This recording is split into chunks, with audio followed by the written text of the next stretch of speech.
சிவாய நம. நான் புதுச்சேரியிலேருந்து அம்புஜன் பேசுகிறேன். 2005 வருஷத்தில் ரிஷிகேஷ் அப்படின்ற ஒரு ஊர் போயிட்டு அங்கிருந்து கேதார்நாத், பத்ரிநாத் போயிட்டு வந்தேன். அந்த பயணம் எனக்கு ஒரு புனித பயணமாக, ரொம்ப த்ரில்லிங்கான ஒரு பயணமாக, மனசில் எப்போதும் பசுமையாக நிற்கக்கூடிய ஒரு பயணமாக இருந்தது. நிகழ்வுகள்லாம் எனக்கு ரொம்ப பிடிச்சிருந்தது. அந்த போன இடங்கள், அந்த போன பாதை எல்லாமே பசுமையாக இருக்கிறதுனால அது அவ்வளவு தூரம் நிறைய பேரால் போக முடியாது. போயிட்டு தான் இருக்காங்க, அவ்வளவு கூட்டம் போயிட்டு தான் இருக்காங்க. குறிப்பிட்ட சில கால வரையறைக்குள்ளே தான் அதுக்கு உள்ளே போக முடியும். கேட் போட்டுருவாங்க, பாதையில் எந்த வண்டியையும் விடமாட்டாங்க. குறிப்பிட்ட சில மாதங்களில் மட்டும்தான் போக முடியும். அதில் அவ்வளவு கூட்டம் போயிட்டு தான் இருக்காங்க, வந்துட்டு தான் இருக்காங்க. எனக்கு அப்படி ஒரு வாய்ப்பு கொடுத்தது இறையருள், அப்படி தான் நான் நினைக்கிறேன். அந்த 2005 போயிட்டு வந்த அந்த நினைவுகளை எனக்கு பிடிச்சிருந்த மாதிரி வேறு யாருக்கும் பிடிச்சிருக்கலாம் அப்படின்றதுக்காக அதை ஒரு பதிவு பண்ணி வைக்கணும் அப்படின்றதுக்காக நான் ஊருக்கு போயிட்டு வந்த உடனே அந்த போயிட்டு வந்த பயணத்தை பற்றி சுருக்கமாக ஒரு கட்டுரையாக எழுதி வச்சேன். அதை இப்போது வாசிக்கிறேன். பேப்பரில் எழுதி வச்சேன்.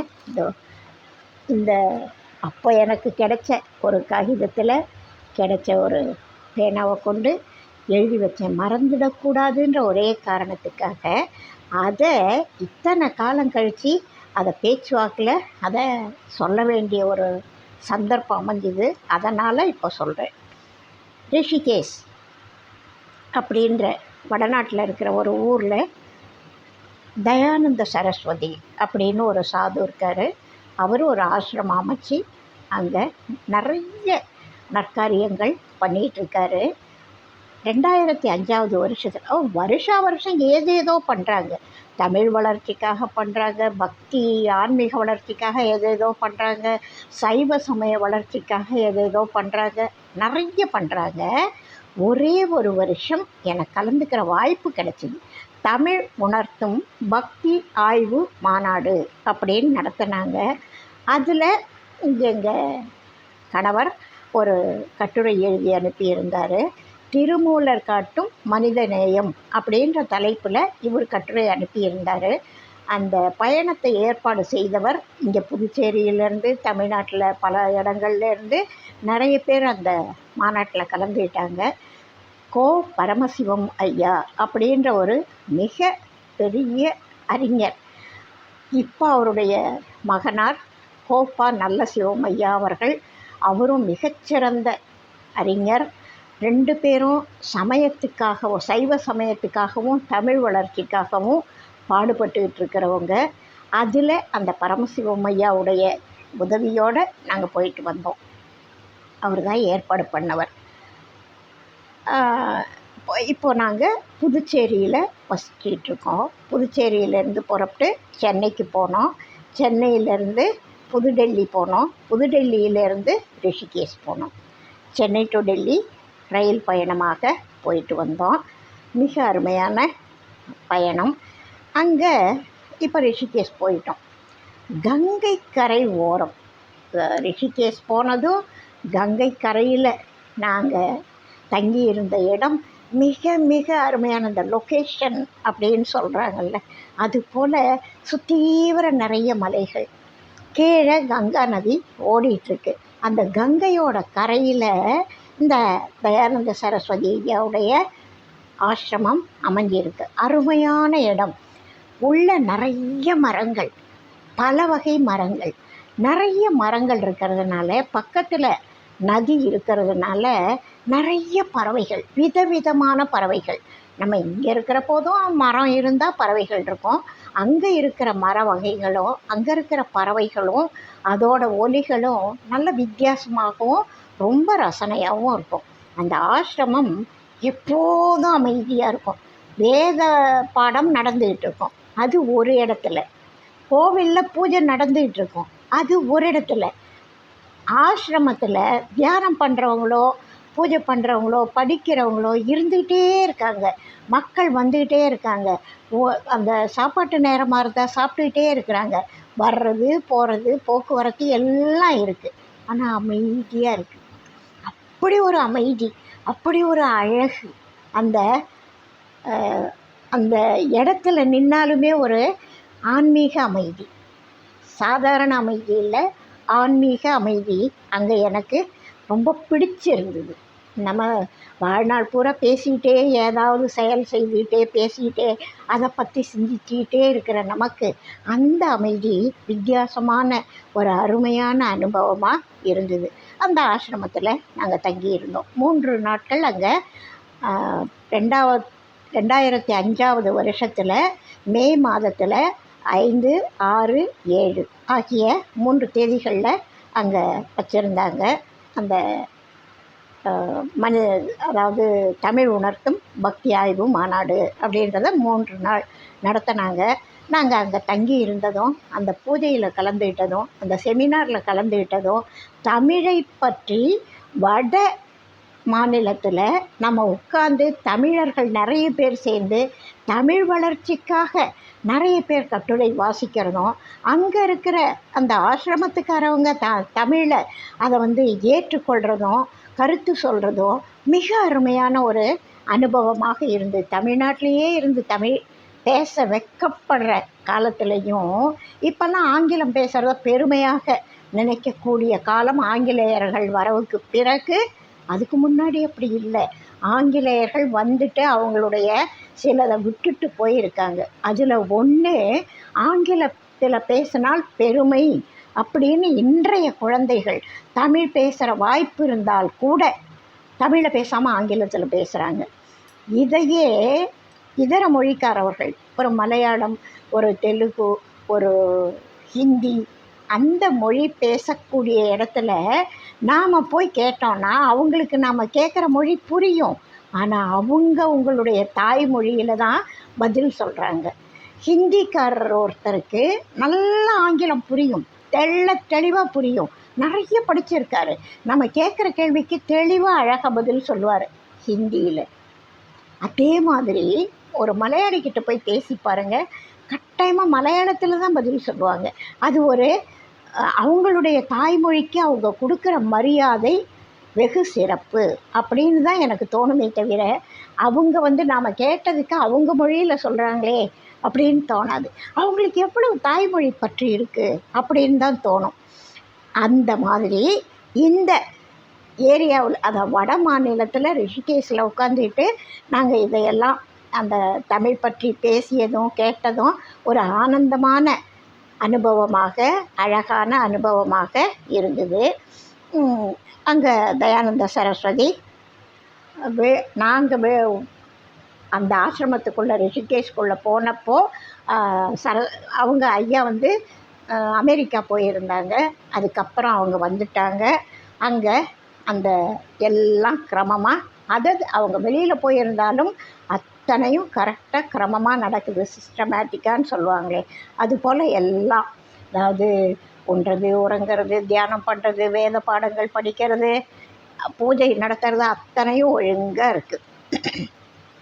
இதில் அந்த ஆசிரமத்தில் சாதுக்கள் பல பேர் அங்கேயே தங்கி இருந்து நிம்மதியாக, அவங்களுக்கு பசியை பற்றி கவலையே இல்லை, வேறு எந்த பிரச்சனையும் இல்லை, நிம்மதியாக தங்கி நிம்மதியாக சாப்பிட்டு நிம்மதியாக உறங்கி உண்மை பொருளை உணர வாய்ப்பு ஏற்படுத்தி தருகிறது அந்த ஆசிரமம்.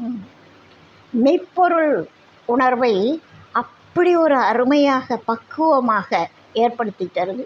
அங்கே ஜாதி பாகுபாடு இல்லை, அங்கே ஆண் பெண் பாகுபாடு இல்லை. எல்லாரும் படிக்கிறாங்க, எல்லாரும் கற்றுக்கிறாங்க, எல்லாரும் தங்கி இருக்காங்க, எல்லாரும் தியானம் பண்ணுறாங்க. அதையெல்லாம் பார்க்குற போது ரொம்ப ஆசையாக இருக்குது. வேதம் கற்கணுன்ற ஆசை நமக்குள்ளே செய்கிறோமோ இல்லையோ அது வேறு, ஆனால் வேத கருத்துக்கள் தெரிந்து கொள்ள வேண்டிய கருத்துக்கள். அது ஒரு சிலருக்கு மட்டுமல்ல, எல்லாருக்கும் உரிய கருத்து அப்படின்ற எண்ணம் அங்கே இருக்கிற போது மனசுக்குள்ளே தோணுச்சு. தினம் தினம் அந்த கங்கா மாதாவுக்கு கங்காதரனாக இருக்கக்கூடிய பரம்பொருள் சிவபெருமானுக்கும் காலா காலத்தில் பூஜைகள் முறைப்படி நடத்தப்படுது. மாலை நேரத்தில் அந்த தீப திருவிழா கங்கா மாதாவுக்கு தீப ஆரத்தி நடக்கிறது வெகு கொள்ளை அழகு. அது சிறப்பாக இருக்குது. அது பார்க்க வேண்டிய ஒரு காட்சியாக இருக்குது. இது இல்லாமல் அந்த ஆசிரமம், மருத்துவமனைகள், கல்வி சாலைகள் அதையும் நடத்தி பல பேருக்கு கல்வி அறிவு ஊட்டுறாங்க, மருத்துவ உதவிகள் பண்ணிகிட்ருக்காங்க. இதையெல்லாம் அந்த ஆசிரமத்தினர் நடத்துகிறார்கள். தயானந்த சரஸ்வதி ஐயாவுடைய தலைமையில். அவர் தான் அந்த மடத்துக்கு அதிபதி. மற்றவங்க நிறைய அந்த தொண்டு மனப்பான்மையோடு செய்கிறாங்க.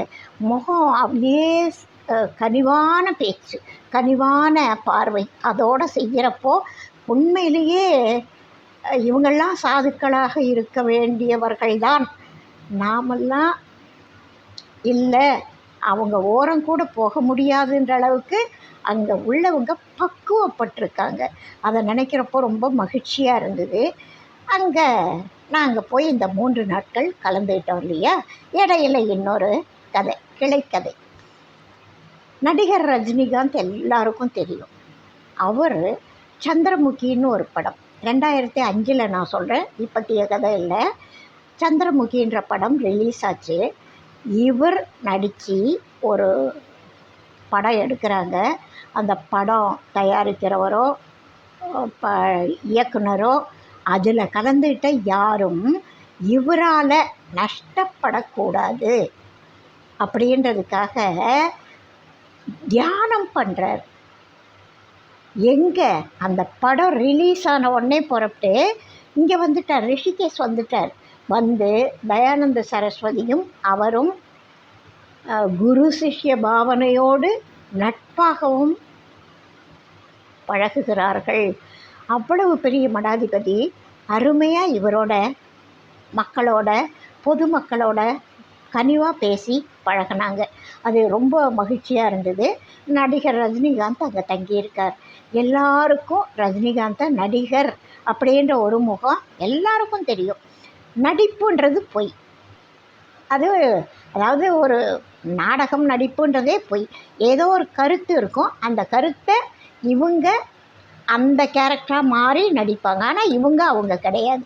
இது நடிப்புன்றது எல்லாருக்கும் தெரியும். ஆனால் அதை பார்க்குறப்போ உண்மை மாதிரி இருக்கும். அதுதான் சினிமா துறை இல்லையா. சினிமா, நாடகம் அதெல்லாமே அதுதான்.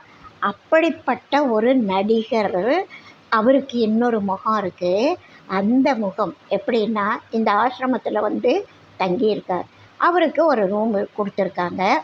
அந்த ரூமில் தங்கி இருக்கிற போது, அதாவது உள்ளே இருக்கிற போது ஒரு நடிகர், அதனால் இதை குறிப்பாக சொல்கிறேன், ஃபோன் கிடையாது, ரேடியோ கிடையாது, டிவி கிடையாது, நியூஸ் பேப்பர் கிடையாது. ஒரு நடிகருக்கு இதெல்லாம் இல்லாமல் இருக்க முடியுமா? இந்த தொடர்பு இல்லைன்னா அவர் உண்மையாகவே நடிகரா? இதை தெரிஞ்சுக்கணுன்ற ஆர்வம் இருக்காதா? இப்படி தான் நமக்கு தோணும். ஆனால் இந்த எந்த தொடர்பும் இல்லாமல் வெறும் தியானம் பண்ணுறார். அமைதியாக இருக்கார். அந்த அறைக்குள்ளே அவர் அமைதியாக உட்காந்துருக்கார். காலை நேரத்துலையும் மாலை நேரத்துலையும் அந்த கங்கைக்கரை ஓரத்தில் வெகு தூரம் வாக்கிங் போயிட்டு வர்றார். அந்த நடைப்பயணம் உடலுக்கு ஆரோக்கியம். அந்த கங்கை கரையில் வாங்குகிற காற்றோட சுகம் இருக்கே, ஆஹா, அது ஒரு தனி. நம்ம எல்லா இடங்கள்லேயும் காற்று இருக்குது, காற்று இல்லாத இடம் இல்லை பூமியை சுற்றி. ஆனால் அங்கே கிடைக்கிற காற்று அது ஒரு சுகமான காற்று. அந்த கங்கை கரையில் காலை மாலை நடைப்பயணம் போயிட்டு வந்து காலை மாலை நீராடுறாரு. அந்த ரூம்குள்ளே போய் உட்கார்றாரு. உணவுக்கு வெளியில் வர்றாரு. அதோடு சரியாக போச்சு. மற்ற நேரங்கள் அமைதியாக ஒரு தனி மனிதனால் இருக்க முடியுமானால் அவர் சராசரி மனிதருக்கும் மேற்பட்டவராக நான் நினச்சேன். அது என்னோட மனசுக்கு தோன்றதை நான் சொல்கிறேன். அதை எடுத்துக்கணுன்றது எல்லாருக்கும் கட்டாயம் இல்லை. அதாவது ஒரு ஆர்ப்பாட்டமான போலியான நாடகத்துறையில் இருக்கிற ஒருத்தர் இப்படி ஒரு அமைதியான சூழ்நிலையில் எதெல்லாம் தொடர்பு இல்லாமல் இருக்க முடியாதோ அதோட தொடர்புகளை அறுத்துக்கிட்டு அமைதியாக இருக்கார் அப்படின்றது எனக்கு பிடிச்சிருக்கு. அதனால் நான் சொன்னேன். இப்போது அந்த அதையெல்லாம் நாங்கள் பார்க்குறோம், ரசிக்கிறோம். அதுக்கப்புறம் அந்த மாநாடு 3 நாள் மாநாடு முடியணும் இல்லையா? நடிகர் ரஜினிகாந்த் எல்லாருக்கும் சேர்ந்து ஒரு வேளை மதிய உணவு செலவு அவரோடது, அவர் தான் போட்டார் அப்படின்னு அந்த போர்டில் எழுதி போட்டுருவாங்க. யார் அந்த பொறுப்பை ஏற்றுக்கிறாங்களோ அவங்களுடைய அன்னதானம் இன்னாருடைய உபயம் அப்படின்னு போடுறாங்க. நடிகர் ரஜினிகாந்த் உபயம் அப்படின்னு போட்டாங்க. ஒரு வேளை சாப்பாடு அன்பர்கள் அடியார்கள் அத்தனை பேரும் சாப்பிட்டோம். இப்போது அடுத்தது நான் அந்த 3ஆவது நாள் மாநாடு முடிகிற அன்னைக்கு எல்லாரும் ஒரே இடத்துல உட்காந்துருக்கோம். ஏன்னா ஃபங்க்ஷன் முடிய போகுது இல்லையா? எல்லாரும் அசம்பிள் ஆகியிருக்காங்க. மாநாடு முடிய போகுது. அப்போ எல்லாரும் ஒரு தகவல் சொல்கிறாங்க, நடிகர் ரஜினிகாந்த் இங்கே வரார் அப்படின்னு. எல்லாருக்கும் நடிகரை பார்க்கணுன்னா ஒரு ஜொல்லு இருக்கும் இல்லையா சராசரி மக்களுக்கு? அதே மாதிரி எல்லாரும் என்ன செய்கிறாங்க, எங்கே நடிகர் ரஜினிகாந்த் வராருன்னு பார்த்துக்கிட்டு இருக்காங்க. எல்லாம் நம்ம கூட வந்து உட்கார போகிறார் அப்படின்னு அவங்கவுங்க இங்கே வந்து உட்காருவாரா, இங்கே வந்து உட்காருவாரா, எல்லாம் ரெடியாக இடம் வச்சுருக்காங்க அவருக்காக. ஆனால் அவர் வந்தவர் மேடையில் போய் உட்கார்ந்தார். தயானந்த சரஸ்வதி ஐயாவுக்கு பக்கத்தில் போய் மேடையில் சாதுக்கள் உட்கார்ற இடத்துல உட்கார்ந்தார். அவரை வரவேற்கிறாங்க. சாதுக்கள் ஒரு நடிகனை பணத்துக்காக வரவேற்கலை. அதில் அந்த நடிப்பு இல்லை. அவருடைய ஒரிஜினல், அவருடைய அந்த தியானம் பண்ணக்கூடியது, அந்த அமைதி, அவருடைய மனோநிலை, அதுதான் சாதுக்கள் இவரை அந்த அளவுக்கு மரியாதையாக நடத்தக்கூடிய காரணம்னு நான் நினச்சேன். அதனால் உங்களோட அதை ஷேர் பண்ணிக்கிறேன். ஒரு நடிகரை பற்றி இவ்வளவு சொல்லணுமா அப்படின்னு எல்லாரும் நினைக்கலாம். ஆனால் வெறும் நடிகனாக இல்லாமல் ஒரு சிறந்த மனிதராக என் மனசுக்கு பட்டார். அதனால் சொல்கிறேன்.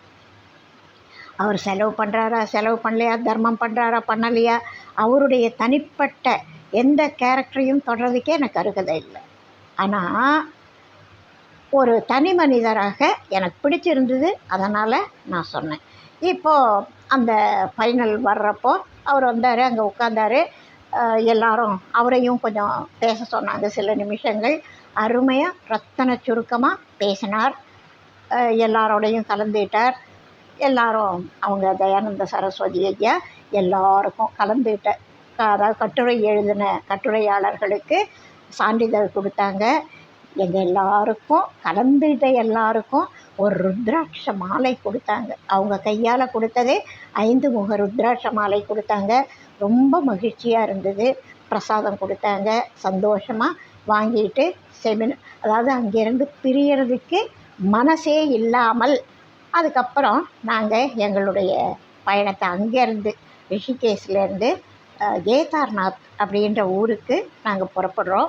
அவர் ஐயா பரமசிவம் ஐயா தான் ஏற்பாடு பண்ணாங்க. மலை ஏறுறதுக்கு நாங்கள் இங்கேருந்து போன பஸ்ஸில் போக முடியாது. இங்கே டெல்லியிலேருந்து நாங்கள் வந்த பாதை, அங்கே அந்த வந்த பேருந்து அதில் போக முடியாது. மலை ஏறுறதுக்கு சின்ன பஸ், மினி பஸ் மாதிரி, அந்த பஸ்ஸில் 4 பஸ் இங்கே ஐயா ஏற்பாடு பண்ணியிருந்தாங்க. 4 பஸ்ஸில் நாங்கள் எல்லாரும் புறப்படுறோம். இப்போதைக்கு தயானந்த சரஸ்வதி ஆசிரமத்திலேருந்து புறப்பட்டு நாங்கள் வெளியில் புறப்பட்டு போயிட்டே இருக்கிறோம். அந்த கட்டுரையில் மாநாட்டில் கலந்துக்கிட்ட போது அந்த புத்தகமும் ஆய்வு நூலும் எல்லாருக்கும் யார் யார் கட்டுரையாளர்களோ அவங்களுக்கு கையில் கொடுத்தாங்க. அதுவும் வீட்டில் இருக்குது. ரொம்ப அருமையான நிறைய பேருடைய அந்த சைவ சித்தாந்த கருத்துக்களை அதில் படிக்க முடிஞ்சது. ரொம்ப அருமையான நூல். அது பல பேருடைய கருத்தை தொகுத்து கொடுத்துருந்ததுனால அது ரொம்ப பிடிச்சிருந்தது. ரஜினிகாந்த் ஐயா சென்னைக்கு புறப்பட்டார், நாங்கள்லாம் கேதார்நாத் புறப்பட்டுட்டோம். இப்போது கேதார்நாத் பயணம் ஒரு மிக மிக இனிமையான த்ரில்லிங்கான பயணம். சாதாரண மக்களால், அதாவது அதுக்குன்னு ஒரு பாக்கியம் இருந்தால் மட்டும்தான் அங்கே போக முடியும்னு அந்த பயணம் பண்ணும் பொழுது தோணுச்சு. இது வரைக்கும் எங்களை மாதிரி பெண்கள் குதிரை சவாரி பண்ணுற வாய்ப்பு சராசரி மக்களுக்கு கிடையாது. யாரோ சில பேர் பெண்கள் வீரமாக குதிரை சவாரியை கற்றுக்கொள்ளலாம், அது எல்லாருக்கும் அந்த வாய்ப்பு அமையறது இல்லை. அந்த சூழ்நிலையில் கிராமத்தில் பிறந்து வளர்ந்து எங்களுக்கு குதிரையில் சவாரி பண்ணுற பயணம் இப்போ வரப்போகுது. நாங்கள் இப்போது கேதார்நாத்தை நோக்கி போயிட்டுருக்கோம். ஒரு இடத்துல போய் தங்குறோம். அதாவது பல கிலோமீட்டர், 300 கிலோமீட்டர் தூரம் நாங்கள் கங்கை கரையிலேயே பயணம் பண்ணுறோம். 300 கிலோமீட்டர் தூரம் ஒரு கங்கையினுடைய கரையிலேயே எங்களுடைய பயணம் அமைஞ்சிருக்கு. அந்த பாதையினுடைய அகலம் நம்ம இங்கே இருக்கிற மாதிரியெல்லாம் ரோடு அகலமான வீதிகள் கிடையாது. மலையினுடைய ஓரம் ஒரு ஓரம், கங்கை கரையினுடைய ஓரம் அந்த வீதியினுடைய, அதாவது தெருவினுடைய அந்த பாதையினுடைய மறு ஓரம்.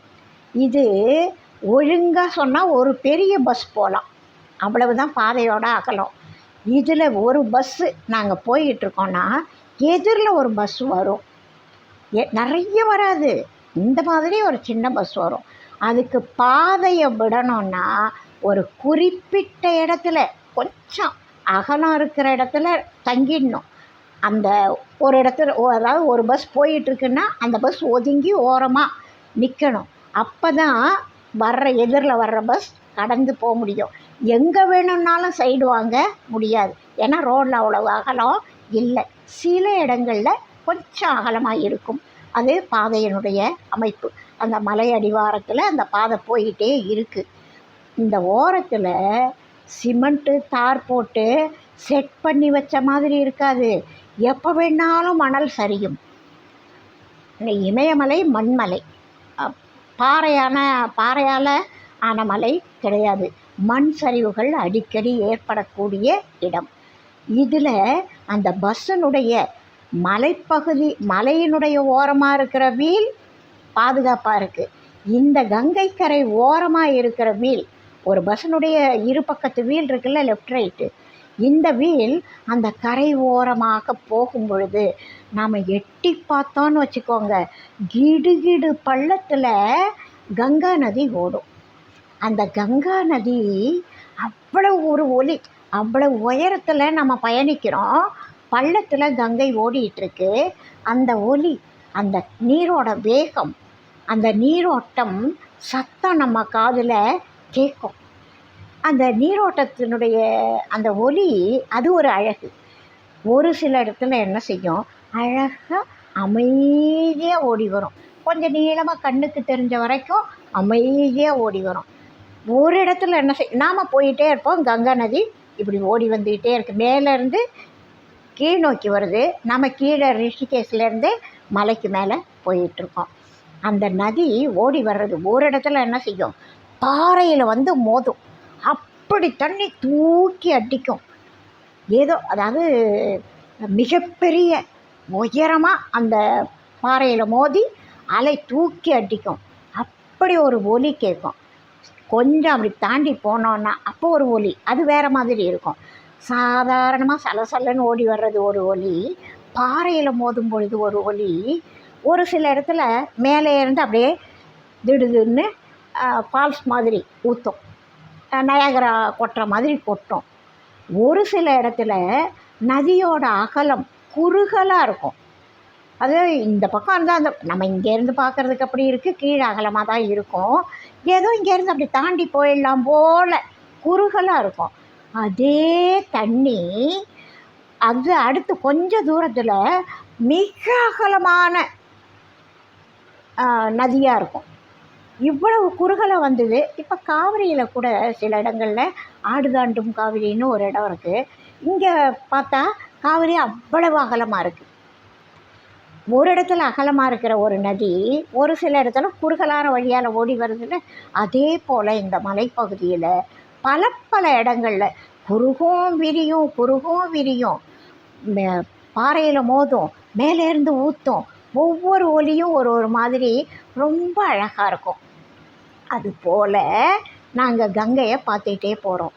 ஆனால் மனசில் இந்த வீல் ஒரு 2 அடி அப்படி நகர்ந்து போனால் போகிற நம்மளை நம்ம பார்க்க முடியாது. நம்மளை கடவுள்கிட்ட ஒப்படைச்சிடுவோம். அப்படி ஒரு பயம், கற்பனை பயம்தான். அது என்னவும் நடக்கலாம். அதுக்கு காரணம் நமக்கு பயத்தை உண்டாக்குறது எதுன்னா, அந்த கங்கை நதி ஓரம் அவ்வளவு வாகனங்கள் கிடக்குது. அந்த வாகனங்களை நம்ம பார்க்குறப்போ நமக்கே தெரியாமல் நமக்குள்ள ஒரு பயம் வரத்தான் செய்யுது. அந்த வாகனங்கள் பார்த்தா எப்படி இருக்கும்னா, குழந்தைங்களுக்கு விளையாட்டுக்கு கார் வாங்கி தருவோம்ல, அந்த வண்டி பஸ்ஸு பெருசு, ஆனால் நம்ம தூர பார்வைக்கு ரொம்ப சின்னதாக டாய் கார் மாதிரி இருக்கும். அவ்வளவு தொலைவு. அதனால் நம்ம கண்ணுக்கு அது டாய் கார் மாதிரி இருக்கும். அங்கே விடுற வண்டியையோ வேறு எந்த பொருளையுமோ மக்களையோ யாராலையும் கண்டுபிடிச்சி எடுக்க முடியாது. அந்த நதிக்குள்ளே விழுந்தால் அவ்வளவுதான். கரையோரம் இருக்கிறவங்களே இப்படி சரிவாக இருக்கும். அதனால் போய் அதை எடுக்கிறதுன்றது மிக சுலபமான வேலை கிடையாது. இராணுவத்தினர் வந்து ஏதோ பார்த்தால் உண்டு, அது எல்லா இடத்துலையும் பார்க்க முடியாது. அப்படி ஒரு அருமையான பயமுறுத்தக்கூடிய ஒரு பயணமாக இருந்தது. 300 கிலோமீட்டர் அப்படி நாங்கள் போகிறோம். ஒரு இடத்துல கௌரிகுண்ட், அதாவது பீப்பல் கோட் அப்படின்னு ஒரு இடம், அங்கே தங்கிட்டோம். அடுத்தது நாங்கள் தங்கி இருந்து புறப்பட்டு கௌரிகுண்ட் அப்படின்னு ஒரு இடத்துக்கு போகிறோம். அங்கே அருமையான வெந்நீர் ஊற்று, இயற்கையாக தரையிலேருந்து வெந்நீர் வெளியில் வருது.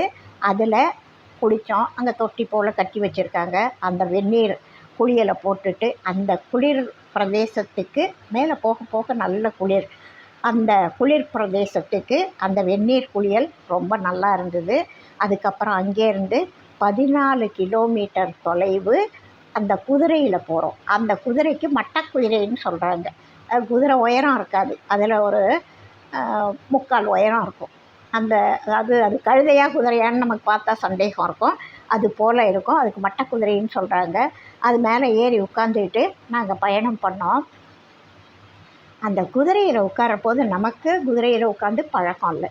அதனால் ஒரு மனசு என்ன செய்யும், அதாவது அந்த பழக்கம் இல்லாததுனால எப்படி காலை எங்கே வச்சுக்கணும், எங்கே அந்த குதிரையோட அந்த சேனத்தை நம்ம கையில் பிடிக்கணும், இதெல்லாம் ஒரு பக்கம் அவங்க சொல்லி தருவாங்க, நம்ம செய்ய போகிறோம். அவ்வளவு நேரம் குதிரையில் உட்கார்றது கஷ்டம். அத்தனை கிலோமீட்டர் தொலைவு அந்த குதிரையில் உட்காந்து சவாரி பண்ணுறது கஷ்டம்.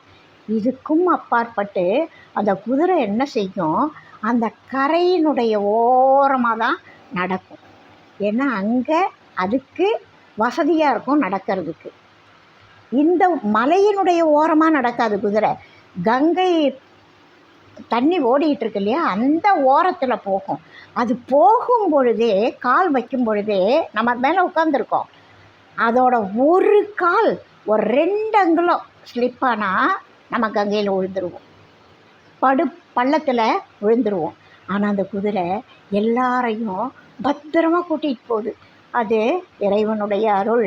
அது ஏதோ குதிரைக்கு சொல்லி கொடுத்துருக்கார் போல் இருக்கு இறைவன். அதனால் எல்லோரும் பத்திரமா போனோம்.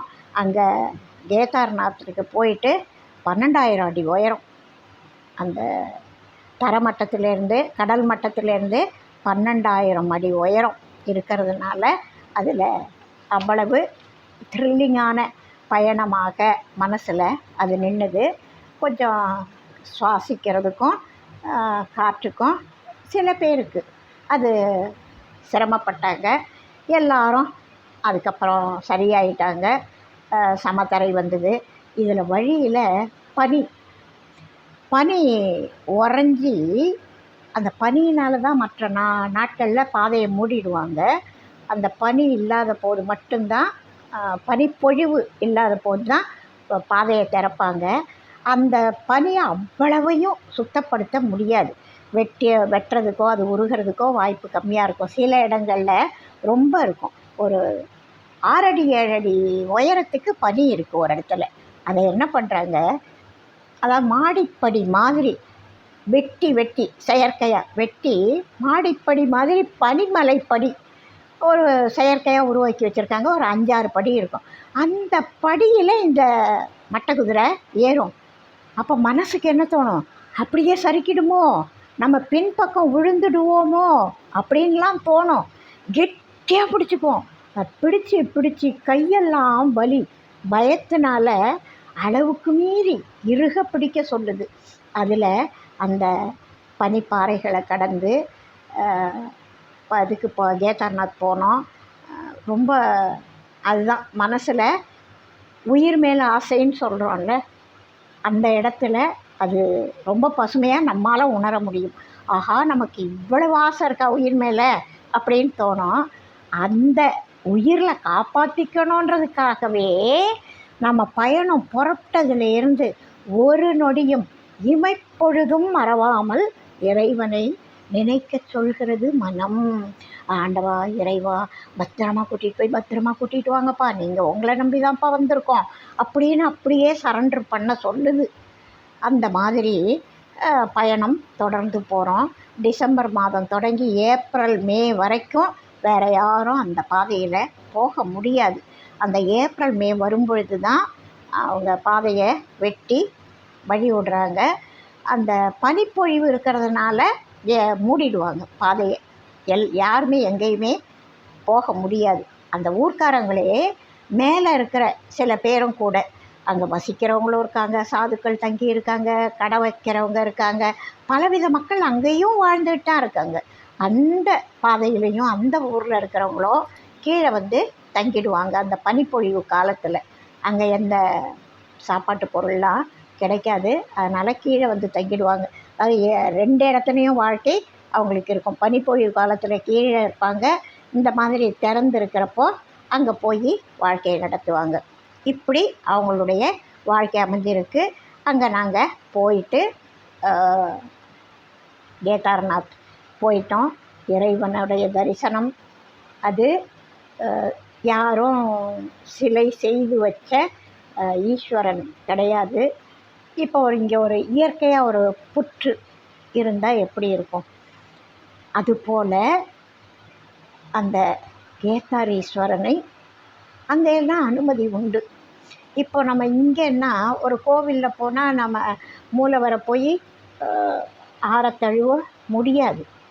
அங்கே அதுக்கு அனுமதி உண்டு. அதுபோல் அந்த கேதாரீஸ்வரனை தழுவிய போது கட்டி பிடிச்சிக்கிட்டேன். அது கட்டி பிடிக்கிற அளவுக்கு சின்னதில்லை, என்னுடைய கை கொண்ட அளவுக்கு அணைச்சி பிடிக்கிற போது சிவபெருமானையே நான்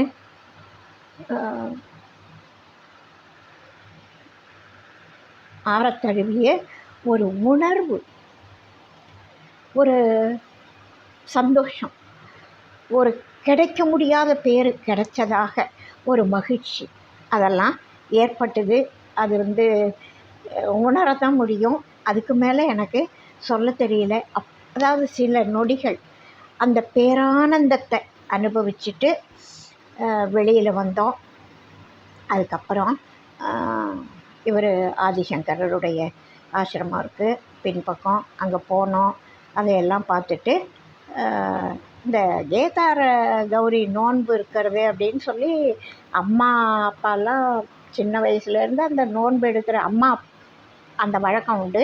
எங்கள் குடும்பத்தில் கேதார கௌரி விரதம் அப்படின்னு சொல்லுவாங்க. அதுதான் இந்த சன்னதி அப்படின்னு நினச்சி அதை பார்த்தபோது அப்படியே பரமசிவனையே பார்த்த மாதிரி ஒரு கற்பனை. அதனால் அங்கே அந்த 21 நாள் விரதம் இருந்து கிடைக்கக்கூடிய அந்த பயனை விட இப்போ நமக்கு இறைவன் அருள் பண்ணியிருக்கார் அப்படின்னு அதே அந்த பிரார்த்தனையே அங்கே பண்ணிட்டு வந்தோம். அந்த விரதத்தோட முக்கியத்துவம் ஏன் இதுக்கு இவ்வளவு முக்கியத்துவம் கொடுக்குறாங்கன்னு அந்த சன்னதிக்கு போன கஷ்டத்தை பட்ட பிறகு தான் ரொம்ப தெரிஞ்சுது. அதுக்கப்புறம் இறைவா அப்படின்ட்டு அங்கே சுற்றி பார்க்க வேண்டிய இடங்களை பார்த்துட்டு, அதாவது உலகத்திலேயே அதிக தூரம் நடைப்பயணம் செய்தவர் ஆதிசங்கரர். அந்த ஆதிசங்கரருடைய கேதார்நாத்தில் தான் அவருடைய சமாதி அடைஞ்சார். ஜகத்குரு அப்படின்னு சொல்லுவாங்க. அனைவராலும் ஏற்றுக்கொள்ளப்பட்ட அந்த ஆதிசங்கரர் சமாதி பின்னாடி இருக்குது. கேதார்நாத் கோவிலுக்கும் கொஞ்சம் அப்படி பக்கத்தில் பின்பக்கமாக இருக்குது. அதையும் போய் தரிசனம் பண்ணிவிட்டு ரொம்ப அந்த இடத்த விட்டு பிரியவே மனசு இல்லாமல் எங்கே நின்று எங்கே திரும்பினாலும் பனிப்பாறைகள். இமயமலையினுடைய அழகுக்கு சொல்லவே வேண்டாம். அந்த உயரத்தில் 12,000 அடி உயரம்னு சொன்னேன் இல்லையா, கடல் மட்டத்திலேருந்து அங்கே நின்றுட்டு அதுக்கும் மேலே உயரமாக இருக்கிற அந்த மலைகள், பனிமலைகள் வெள்ளவெளேர்னு இருக்குது. அது வெயில் படும் பொழுது அதோட அழகு வேறு மாதிரி இருக்குது. மாலை நேர வெயிலில் வேறு மாதிரி இருக்குது. காலை நேர வெயிலில் அது ஒரு மாதிரி இருக்குது. அந்த அழகையும் ரசிச்சுட்டு, மனசில் பயம் இருந்தாலும் அழகையெல்லாம் ரசிச்சுட்டு, மறுபடியும் அந்த பயமுறுத்துகிற மட்ட குதிரையில் ஏறிட்டு புறப்பட்டு வந்தோம். கையெல்லாம் அந்த கயிறை கெட்டியாக பிடிச்சி வலி. போகும்பொழுது எப்படி மனசு பூரா பிரார்த்தனை இருந்ததோ, வரும்பொழுது அதை விட அதிக பிரார்த்தனை. ஏன்னா இப்படி ஏறுது, நம்ம பின்பக்கம் விழுந்துருவோன்னு பயம் இருந்தது. இப்படி இறங்கும் பொழுது சில இடங்களில், எல்லா இடமும் நெட்டுக்குத்தால, ஆனால் மலை தானே, நம்ம கீழேருந்து மேலே ஏறணும், மேலேருந்து கீழே இறங்குறோம். அப்போ அந்த குதிரையில் உட்காந்தா எப்படி இருக்குமோ அப்படி இருந்தது. நமக்கு பழக்கம் இல்லாததுனால அந்த பயம் அதிகமாக இருந்தது, அவ்வளவுதான். அதுக்கப்புறம் அந்த குதிரைக்கு அந்த இவ்வளோ தூரம் பயணம் போகுது இல்லையா, 14 கிலோமீட்ரு, கொள்ளு, வெல்லம் இதெல்லாம் கலந்த தீனியை கொஞ்சம் புல் கொடுக்குறாங்க. கொள்ளும் வெல்லமும் கலந்த தீனியை வழியில் கொடுக்குறாங்க. ஒரு குறிப்பிட்ட இடத்துல வரும்போது எல்லா குதிரையும் இறக்கி விட்டாங்க. ஒரு பிரேக் பயணத்தில் போகிறவங்களும் களைப்பாக இருப்போம் பயத்துலையே. அப்புறம் அந்த குதிரைகளும் பயணத்தில் களைப்பாக இருக்கும் இல்லையா, சுமந்துட்டு போகிறதுனால. நாம் இப்படி பயப்படுறோம், அந்த குதிரை பாவம் இல்லையா, நம்மளை சுமந்துட்டு இவ்வளோ தூரம் போயிட்டு வருது. நாம் அந்த சன்னதியை பார்த்து சந்தோஷப்படுறோம். அந்த சந்தோஷத்தை அனுபவிக்காமலே அந்த குதிரைகள் புனித பயணம் போய் வர்றாங்க. மற்றவர்களுக்காக, தனக்காக போகிறவங்களை விட மற்றவங்களுக்காக போகிறவங்க பாக்கியவான்கள். நம்மளை சுமந்துட்டு போகிற அந்த குதிரை மிக மிக பாக்கியவான்கள். அந்த வழியில் களைப்பு தீர அந்த புல், கொள்ளு, வெல்லம் இது கலந்த தீனியை கொடுக்குறாங்க, தண்ணியை கொடுக்குறாங்க. அது சாப்பிட்டுட்டு திரும்ப அந்த பிரேக் முடிஞ்சு பயணம் வந்து சேர்ந்தோம். திரும்ப கீழே வந்து, அதாவது கேதார்நாத்து முடித்து கீழே இறங்குறோம். அந்த குதிரை வழியால் தான் வந்தோம். வந்து எல்லாரையும் பயமுறுத்திய அந்த குதிரைகளுக்கு ரொம்ப நன்றி. எங்களை கொண்டு வந்து திரும்ப எங்கேயும் தள்ளி விடாமல் திரும்ப கொண்டு வந்து பழைய இடத்துல விட்டியே அப்படின்னு ரொம்ப ரொம்ப ரொம்ப நன்றி சொல்லிட்டு அந்த குதிரையிலேருந்து இறங்கி ஓய்வெடுத்துட்டு குறிப்பிட்ட இடத்துல ராம்பூரா அப்படின்ற இடத்துல தங்கி சம்பவ் ஆசிரமம் அப்படின்ற, அதாவது ராம்பூரான்ற ஊரில் சம்பவ் அப்படின்ற அங்கங்கே நிறைய ஆசிரமங்கள் இருக்குது. கேதார்லேருந்து புறப்பட்டு பத்ரிநாத்தை நோக்கி நாங்கள் பயணம் ஆகிறோம். அப்போ ராம்பூராவில் தங்கி சம்பவ் ஆசிரமத்தில் தங்கி இருந்தோம். அவ்வளவு தூரம் போயும் கூட எங்களுக்கு தென்னிந்திய உணவு பரிமாறப்பட்டது. எங்களுக்கு சாப்பாட்டை பற்றி எந்த கவலையும் இல்லை, அவங்களே ஏற்பாடு பண்ணியிருந்தாங்க. அந்தந்த நேரத்துக்கு உணவு கிடைக்கிது, அதுவும் தென்னிந்திய உணவு கிடைச்சிது. போன எல்லாரும் மகிழ்ச்சியாக சாப்பிட்டோம். அப்புறம் அங்கே அந்த ராம்பூரான்ற ஊரில் சம்பவ ஆசிரமத்தில் இரவு 7 மணிக்கு சுவாமி பிரேமானந்தா, இந்த பிரச்சனையில் மாட்டின பிரேமானந்தா கிடையாது, தப்பாக நினைக்காதீங்க. இந்த பிரேமானந்தான்றவர் மிக மிக மிக அருமையான அற்புதமான ஒரு சாது, நல்ல ஆன்மீகவாதி. அவர் நாங்கள் போனவங்களை எல்லாரையும் உட்கார வச்சு பேசினார், பஜனை பண்ணார். ஆஹா, அந்த நேரம் பேரானந்தத்தில் திளைத்திருந்தோம். அவ்வளவு அமைதி, அவ்வளவு அருமையான ஆன்மீக ஒலி அதிர்வு அங்கே. அந்த ஆசிரமம் அப்படி ஒரு அருமையாக இருந்தது. குருவருள், திருவருள், பெற்றோரோட ஆசீர்வாதம் மூணும் இருக்கணும். இதில் ஏதாவது குருவருள், திருவருள், பெற்றோருடைய ஆசீர்வாதம், இந்த மூணில் எந்த ஒன்று குறைஞ்சாலும் நீங்கள் இந்த பயணம் செய்ய முடியாது, பத்ரிநாத்துக்கு வர முடியாது. ஹரன் வாசம் செய்யக்கூடிய, ஹரி வாசம் செய்யக்கூடிய இந்த இடத்துக்கு, கேதார்நாத்துக்கு உங்களால் வர முடியாது. இந்த மூணும் உங்கள் எல்லாருக்கும் வாய்ச்சிருக்கு. அதாவது பெற்றோருடைய ஆசீர்வாதம், குருவருள், திருவருள் மூணு இருக்குது. அதனால தான் உங்களால் இந்த பயணம் வர முடிஞ்சுது அப்படின்னு பிரேமானந்தர் சொன்னபோது உள்ளுக்குள்ளே ஆஹா நம்ம பாக்கியவான்கள் அப்படின்னு நினச்சிட்டு, கேதார்நாத்துக்கும் பத்ரிநாத்துக்கும் ஃபஸ்ட்டு கேட்டு ஹரித்வார் தான். அங்கேருந்து தான் கேதார்நாத்துக்கு வரணும், அங்கேருந்து தான் பத்ரிநாத்துக்கு வரணும். அதனால் இதுக்கு கேட்டு மாதிரி அமைஞ்சிருக்கிறது ஹரித்வார் அப்படின்னு சொன்னார். நாங்கள் கங்கையில் குளிக்கிறப்போ எங்களோட பாவங்கள்லாம் களையப்படுது அப்படின்னு சொன்னார். இன்னும் வடக்க ரிஷிகேஷ் வரும்பொழுது கங்கையில் குளிக்கிறதுனால 2வது கேட்டில் உங்களுக்கு பர்மிஷன் கிடைச்சது போல், ஹரித்வாரில் ஃபஸ்ட்டு பர்மிஷன் வாங்கினீங்க, ரிஷிகேஷில் செகண்ட் பர்மிஷன் வாங்கினீங்க. அப்போ கொஞ்சம் பாவங்கள் களையப்பட்டது. இங்கே ரிஷிகேஷில் இன்னும் கொஞ்சம் பாவங்கள் களையப்பட்டது. கேதார்நாத்தில் கௌரி குண்டு தான் 3வது கேட், பத்ரிநாத்துக்கு நாரத குண்டு தான் 3வது கேட். இங்கே வெந்நீரில் குளிக்கிறப்போ இன்னும் சில பாவங்கள் களையப்பட்டு உங்களை இறைவன் தரிசனம் செய்ய பக்தர்களை தயார் செய்து அனுப்பி வைக்கிறார் அப்படின்னு அவர் சொன்னார். தேவதைகள் கேதாரீஸ்வரனுடன் உடன் உறைய வேண்டிய ஈஸ்வரியானவள் பத்ரிநாதனுக்கு பிஆர்ஓ அவர் சொன்னார். அதாவது அந்த பிரேமானந்த சுவாமிகள் சொன்னார், ஈஸ்வரி பத்ரிநாதனுக்கு பிஆர்ஓவா சண்டி தேவி அப்படின்ற பேரில் பக்தர்களை காத்து நாராயணனை தரிசனம் செய்ய வைக்கிறாள். இப்போது அப்படியே இங்கே பாருங்கள், உள்டா நாராயணனுடன் வாசம் செய்ய வேண்டிய லக்ஷ்மி தேவியானவள் கேதார்நாத்தில் ஈஸ்வரனிடம் பிஆர்ஓவாக இருந்து பக்தர்களை கவனித்துக் கொள்கிறாள். உமையம்மை பத்ரிநாதனுக்கு பிஆர்ஓவாக வேலை செய்து பக்தர்களை பக்குவப்படுத்தி தரிசனத்துக்கு அனுப்புகிறாள். லக்ஷ்மி தேவியானவள் கேதார்நாத்துக்கு ஈஸ்வரனுக்கு பிஆர்ஓவாக இருந்து பக்தர்களை கவனித்து பக்குவப்படுத்தி அனுப்புகிறாள் அப்படின்னு சொன்னது மனசுக்கு உருக்கமாக இருந்தது. அப்படி தான் அங்கே நடக்குது அப்படின்னு அவர் சொன்னார். இந்த கேதார்நாத்தில் இறைவனை தரிசனம் பண்ணோம், அருமையான தரிசனம்.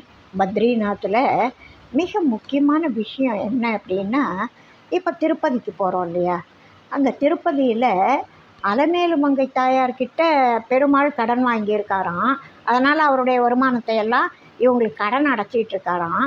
இன்னும் கடன் அடையலையாம். இப்படி ஏதோ கதை சொல்லுவாங்க. அது அங்கே அதெல்லாம் சும்மா. இது நாம் புரிஞ்சுக்கிறதுக்கு எதையோ ஒன்று நம்ம நம்பிக்கைக்காக சொல்கிறாங்க. ஆனால் இங்கே பத்ரிநாத்தில் குபேரனை எதிரில் உட்கார வச்சு, அப்பா இந்த குபேரன்கிட்ட பெருமான் பத்ரிநாதர் நாராயணன் உத்தரவு போட்டிருக்காராம், வர்ற பக்தர்கள் யாரும் ஏமாந்துடாமல், நான் எந்த நிலையில் இருந்தாலும் தியானத்தில் இருந்தாலும் வர்ற பக்தர்களை நீ கவனிச்சிக்கோ, அவங்களுக்கு வேண்டிய வரங்களை கொடு, செல்வத்தை கொடு, நல்ல தர வேண்டியது அவங்கவுங்க, அதாவது நாடுவோர்க்கெல்லாம் நாடியபடியே நல்வரம் கொடுக்கும் நல் ஈசன் அப்படின்னு சொல்லுவாங்க. இறைவன் வேண்டுவோர்க்கு வேண்டியபடி அருளக்கூடியவன். அதனால் வர்ற பக்தர்களுக்கு அவங்க மனசு கோணாமல் நீ கொடுத்து அனுப்பு, உனக்கு இஷ்டம் போல் அவங்களுக்கு நீ வாரி வழங்கலாம் அவங்களோட மனசு பொறுத்ததே நீ எவ்வளவு வேணாலும் கொடு அப்படின்னு குபேரனுக்கு உத்தரவு போட்டு பக்தர்களை கவனித்து அனுப்ப சொல்லி எதிரில் குபேரனை உட்கார வச்சுருக்கார் பத்ரிநாத்தில். அதே மாதிரி லக்ஷ்மி தேவியும் உமையம்மையும் பக்தர்களை காத்து இந்த பயணத்தை நடத்தி வைக்கிறார்கள் அப்படின்னு சொல்லி பெரியவங்கள்லாம் சொன்னாங்க. ஐயாவும் பேசிகிட்டு இருந்தாங்க. இந்த பாதை மூடப்பட்டிருக்கு இல்லையா, அந்த சமயத்தில் லக்ஷ்மி நாராயணனுடையும் கௌரி தேவி சிவபெருமானோடையும் வந்து சேர்ந்துடுவாங்க. அதாவது பக்தர்கள் வராத காலத்தில் அவங்கவுங்க இடத்துல அவங்கவுங்க இருப்பாங்க. சிவபெருமானோட உமையம்மையும் திருமால் அதாவது பத்ரி நாராயணனோட லக்ஷ்மி தேவியும் இருப்பாங்க. அவங்க பக்தர்கள் வரும் காலத்தில் பிஆர்ஓ போஸ்டிங்கில் வந்து ஜாயின் பண்ணி பக்தர்களை பக்குவப்படுத்தி அனுப்பி வைக்கிறாங்க, தரிசனம் கொடுக்குறாங்க அப்படின்னு நினைக்கிறப்போ இந்த பயணம் அவ்வளவு சிறப்பான பயணமாக மனசில் நின்றுது. இந்த கதவு மூடி இருக்காங்க இல்லையா, பாதை மூடி இருக்காங்க இல்லையா, 6 மாதங்கள் கழித்து கதவு திறக்கிற போது புஷ்பங்கள், அதாவது அந்த கோவிலில் மூலவருக்கு பூஜை பண்ணுறது, பூஜைன்றது பண்ணுறோம் இல்லையா, தினம் தினம் புதிய மலர்கள் கொண்டு தானே பூஜை பண்ணுறோம். ஆனால் 6 மாத காலம் அங்கே யாரும் போகாமல் பாதை மூடி இருக்குது. 6 மாதம் கழித்து அந்த திருக்கோவிலை திறக்கிறாங்க. அப்போ எப்படி இருக்குமான்னா, புஷ்பங்கள் புத்தம் புதிதாய் இருக்குமாம், நெய் விளக்கு எரிந்து கொண்டு இருக்குமாம். ஃபஸ்ட்டு போய் 6 மாதம் கழித்து திறக்கிறாங்க. 6 மாதத்துக்கா நெய் ஊற்றி இருக்காங்க? 6 மாதத்துக்கா ஒரு புஷ்பம் வாடாமல் இருக்கும்? என்ன தான் பனியில் இருந்தாலும் இல்லையா? அந்த மலர்னுடைய மனமும் அந்த நெய் விளக்கு ஒளியும் அந்த கோவிலை திறக்கிறப்ப இருக்குன்னா அது இயற்கையில் என்ன நடக்குதுன்றத நம்ம மனசு நம்பிக்கை சார்ந்தது, அவங்கவுங்க நம்பிக்கொள்ளலாம். அவ்வளோதான். விளக்கு எரிஞ்சிக்கிட்டு இருக்குமா, புஷ்பங்கள் புதுசாக மனத்தோடு இருக்குமா. இதற்கெல்லாம் காரணம் சொல்வதும் நம்பிக்கை கொள்வதும் அவரவர் விருப்பத்தை பொறுத்தது அப்படின்னு சொல்லி விளக்கமாக பேசினார். மதனை பாடல்கள்லாம் கேட்டுக்கிட்டு இருந்தோம். திரும்ப வரும்பொழுதும் அந்த பிரேமானந்தர் ஆசிரமத்துக்கு வந்தோம். அதுக்கப்புறம் எங்கெங்கே உணவு கொடுக்கணுமோ பசி அறிஞ்சு உணவு கொடுத்தாங்க ஐயா, பரமசிவம் ஐயா. அதையெல்லாம் கவனிச்சிக்கிட்டு அந்த சந்தோஷத்தை அனுபவிச்சுட்டு பத்ரி நாராயணன், கேதாரீஸ்வரன், குபேரன், கருடாழ்வார், லக்ஷ்மி தேவி, உமையம்மை எல்லாரையும் தரிசனம் பண்ணிவிட்டு மீண்டும் ராம்புரா வந்து தங்கி மறுநாள் புறப்பட்டு ரிஷிகேஷ் வந்து, ரிஷிகேஷ்லேருந்து டெல்லி வந்து, டெல்லியிலேருந்து புதுச்சேரி வந்து சேர்ந்தோம். எங்களுடைய வாழ்க்கையில் எங்களுக்கு கிடைத்த மிகப்பெரிய பாக்கியமாக நினச்சி இன்புற வேண்டிய, மகிழ்ச்சி அடைய வேண்டிய, பேரானந்தம் அனுபவிக்க வேண்டிய, அதே சமயம் த்ரில்லிங்கான படம் சொல்லுவோம்ல, ரொம்ப த்ரில்லான படம் வாழ்க்கையால். அந்த பயணம் த்ரில்லிங்கான பயணம். அப்படிப்பட்ட த்ரில்லிங்கான இந்த ஆன்மீக பயணத்தை பற்றி சொல்கிறது எனக்கு ரொம்ப மகிழ்ச்சியாக இருந்தது. எல்லாம் மேலே இருக்கிறவன் கவனிச்சுக்குவான்னு ஒரு காமெடியில் சொல்லுவாங்க. உண்மையிலேயே இறைவனுடைய திருவருள் தான் இதையெல்லாம் கொடுத்தது. மகிழ்ச்சியாக அனுபவித்தோம், ரொம்ப சந்தோஷமாக. அதாவது இப்போது இந்த கட்டுரையை படிக்கிறப்போ திரும்ப ரெனியூவல் சொல்லுவாங்க இல்லையா, அந்த நினைவுகள் ரெனியூவல் ஆன மாதிரி இருந்தது. அம்மா இந்திராணி அம்மான்னு ஒருத்தங்க போயிட்டு வந்தாங்க, அந்த பயணத்தை பற்றி சொன்னாங்க. தயானந்த சரஸ்வதி ஐயாவுடைய ஆசிரமத்தில். இப்போ ஐயா இல்லை, அடுத்த மடாதிபதிகள் இருக்காங்க. எல்லாம் அதே மாதிரி நடந்துகிட்ருக்கு. அந்த பயணத்தை அவங்க சொல்கிற போது மனசில் அந்த எண்ணங்கள் ரெனியூவல் ஆச்சு.